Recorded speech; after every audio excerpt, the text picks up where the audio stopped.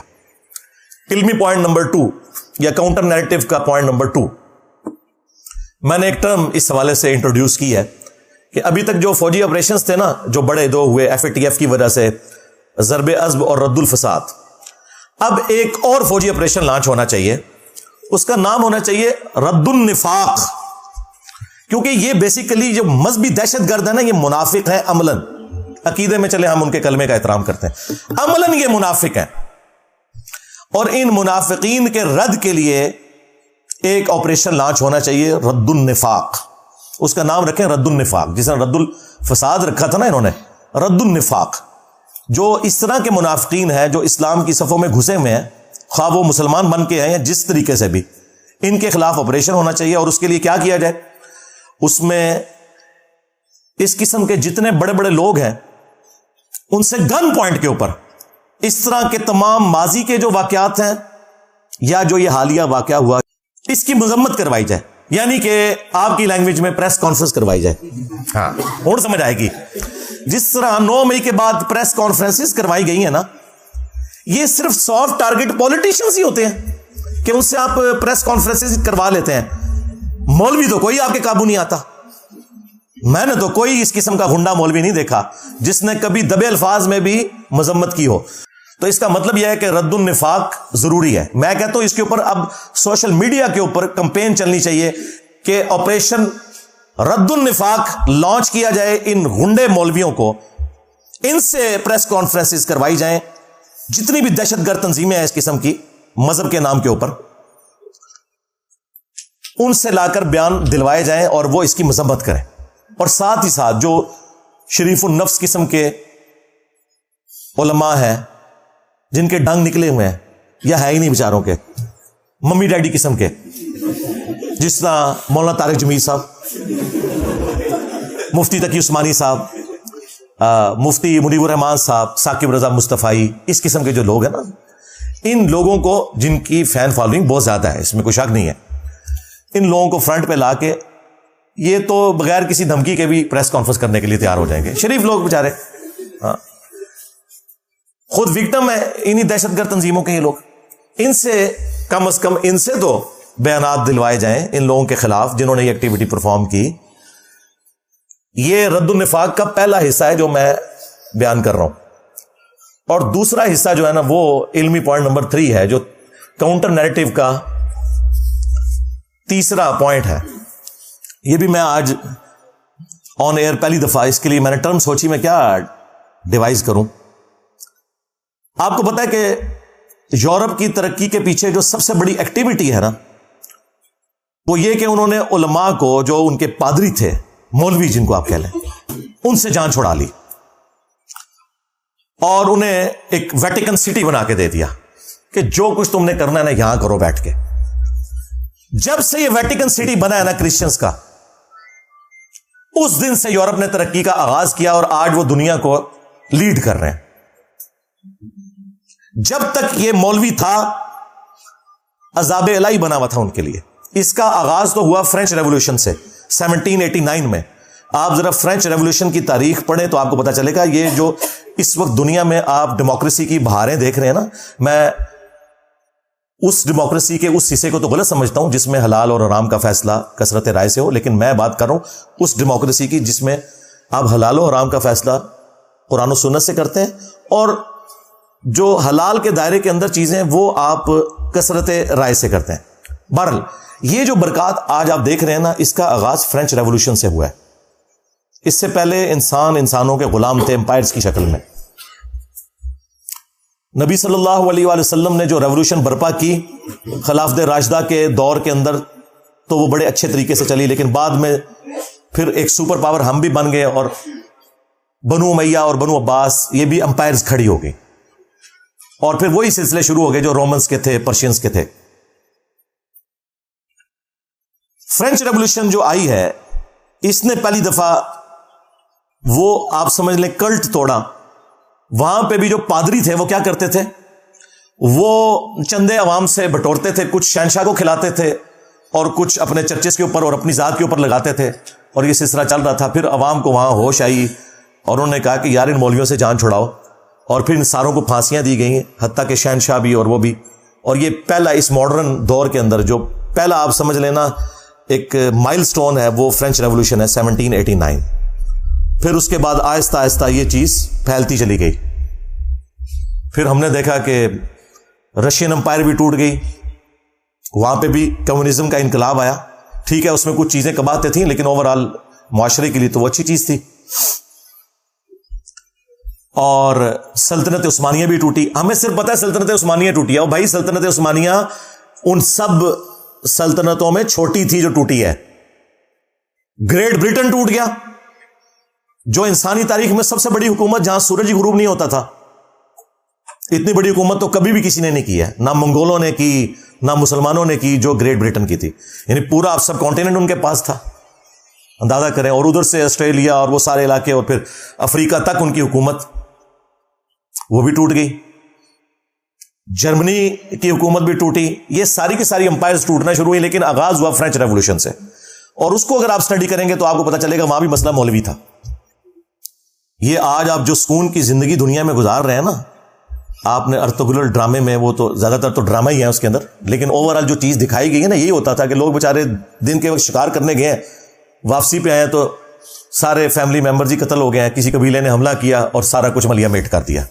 اب تو اس طرح نہیں ہوتا. یہ ساری برکات ہے فرینچ ریولوشن کی اور اس کے بعد امپائرز گرنے کی. اور پھر آخری جو بلو ہوا ہے نا وہ سیکنڈ ورلڈ وار ہے. ہٹلر ایک اس دنیا کے لیے عذاب الہی تھا، لیکن اس کا فائدہ یہ ہوا کہ ہٹلر کی ان جنگوں کی وجہ سے اگرچہ وہ جنگ تو ہار گیا، لیکن گریٹ برٹن اتنی کمزور ہو گئی کہ انہیں مجبوراً ہمیں آزادی دینی پڑی. یہ آپ کو جو بتایا جاتا ہے نا ہمارے بزرگوں کی قربانیاں، یہ بزرگوں کی قربانیاں بعد میں ہیں جو پارٹیشن کے وقت ہوئی. بیسیکلی گریٹ برٹن اس امپائر کا بوجھ اب اٹھا ہی نہیں سکتی تھی. ان کے پاس اتنے ریسورسز نہیں رہے تھے کیونکہ وہ اس دوسری جنگ عظیم میں اتنے کمزور ہو گئے تھے کہ یہ معاملات چلا نہیں سکتے تھے. اگر وہ دوسری جنگ عظیم نہ ہوئی ہوتی نا تو آج یہاں پہ بلٹ ٹرین چل رہی ہوتی. ہاں یعنی انگریز بیٹھے ہوتے ہیں. ہاں